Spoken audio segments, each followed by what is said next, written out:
The other day I put a video out there where I was talking about the importance of increasing your financial IQ, and I got a really interesting comment on that post, and I'll paraphrase here, but essentially the person is saying, look, you don't need to learn all this stuff about finance. Instead, you can just take your money and invest it in index funds because they do all the research for you. So instead of trying to understand the mechanics behind the assets in which you're investing in, just trust them because they're doing all the research. You don't need to try to time the market, and you don't need to understand all this gobbledygook. In other words, take your money and entrust it in the hands of others. And I thought, wow, if this is the perception out there in the marketplace, we are heading in the wrong direction. Now, I wasn't even talking about personal finance. Instead, I was talking about the importance of increasing your financial IQ in the world of business, because I'm super bullish about business and I believe there's massive upside for those who can understand the story behind the numbers, but more on that later.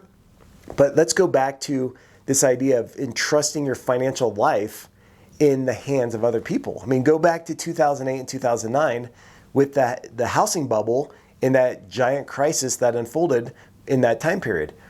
And during that period, there were rating agencies who were trusted fiduciaries who were supposed to be making ratings or providing ratings on financial assets out there in the market, and they were wrong. And there was a ton of fraud in the system, and a lot of people got burnt. If you don't know what I'm talking about, just watch the movie The Big Short, and you'll know exactly what I'm referring to. So it's like going to a doctor and saying, hey, doctor, like you could do whatever you want with my body. If you want to cut off my arm because I told you there's pain in it, yeah, if you think that's the best decision, yeah, go for it. Go ahead and cut off my arm. Or perform this surgery, or put me on these medications, whatever it may be. Like, we would never do that. That's completely crazy. But essentially, that's what the person was saying, is like, give up all your agency and let other people make decisions for you. And I think that can be a fatal mistake. And that's why I'm so passionate about this topic of financial literacy. That's why I do all these episodes and I put out all the YouTube videos and everything else. I have a program where I teach people how to increase their financial IQ, because this is so critical to empower yourself, right? Self-reliance is so critical, especially in this day and age. So let me explain here.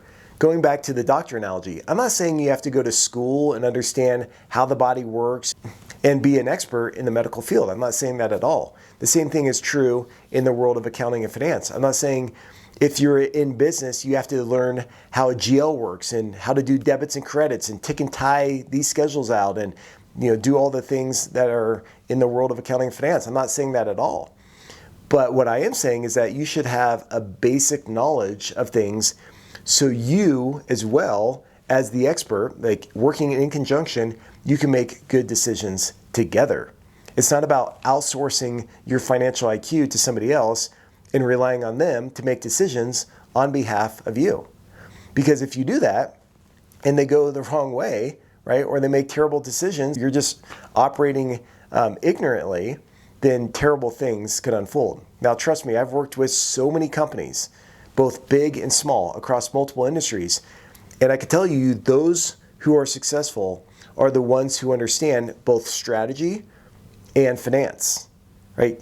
You can't just have a strategy for your business, but it doesn't tie into the fundamentals of value creation, like free cash flow, growth, and return on invested capital. So that's what I'm referring to here. It's like, sure, you could take your money and you can invest it in an index fund, and that may not be a bad strategy.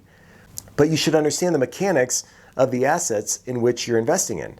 The same thing is true with business. If you're running a company, it doesn't mean you need to get into the trial balance and understand all the debits and credits, the back and forth, but you should understand the story behind the numbers. For example, okay, what's the revenue of the business? What's the gross margin?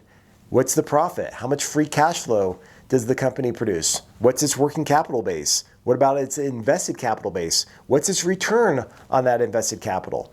And so on and so forth. So just understanding the story behind the numbers is so critical. And that's what I want to point out in today's episode. You can't rely on other people to come and save you, right?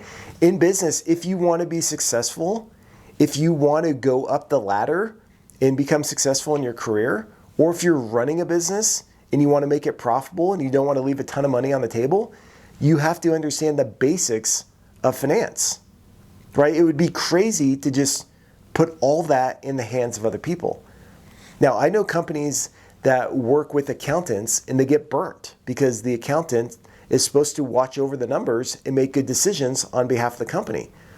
But oftentimes, it's not like they're being malicious, but it's just through negligence or through ignorance that these advisors, steer companies in the wrong direction.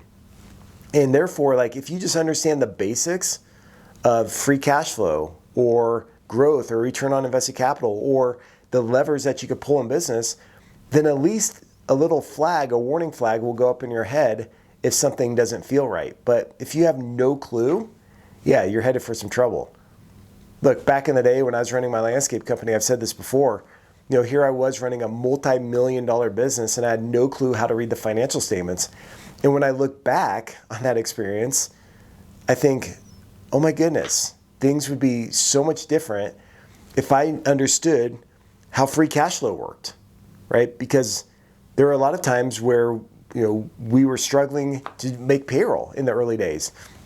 And if I understood the mechanics of working capital, for example, I could have changed some policies or our processes in order to lighten that burden. And I think the same thing is true with business. If you understand these things, it's going to make your job so much easier. So please, please, please, please, do not outsource your financial IQ to other people. And I think that relates to other aspects in life. Don't rely on others to make all the decisions for you. Become educated, become empowered, and take control of your life. And it'll make all the difference in the world. All right, that's all I have for you. I hope you have a great week. And until next episode, take care of yourself. Cheers.